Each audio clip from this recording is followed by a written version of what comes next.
Hi మామ, నువ్వు ఎంతవరకు చదువుకున్నా చెప్తావా ప్లీజ్? సరే, నేను డిగ్రీ వరకు చదువుకున్నా.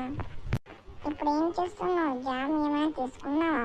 ఇప్పుడు జాబ్ చేస్తున్నావా? లేకుంటే నేను ఇప్పుడు బర్రెని మేత వేస్తున్నాను. బర్రెని కొట్టుకొని తీసుకొని వెళ్తున్నాను. చదివి ఏమీ ఫాయిదా లేదు. నేను డిగ్రీ వరకు చదువుకొని జాబ్ రాలేదట. నేను కూడా ఏదైనా బర్రెది దుకాణం వేసుకొని పాలు పెట్టుకుంటా. నేను కూడా డిగ్రీ చదివి ఏం జాబ్ రాదని నాకు కూడా అనిపిస్తుంది. సరే, మరి మా డాడీకి చెప్పి ఏదైనా బర్రెల కొట్టం కొనుక్కుంటా. సరే మామ, బాయ్. హలో డాడీ, నేను చదువుకోను ప్లీజ్. ఎందుకు బేటా, ఏమైంది? ఎంత చదువుకున్నా ఉపయోగం లేదంట. సరే, మరి నీకేదైనా బర్రెల కొట్టం ఇచ్చేస్తా, మంచిగా వ్యాపారం చేసుకో.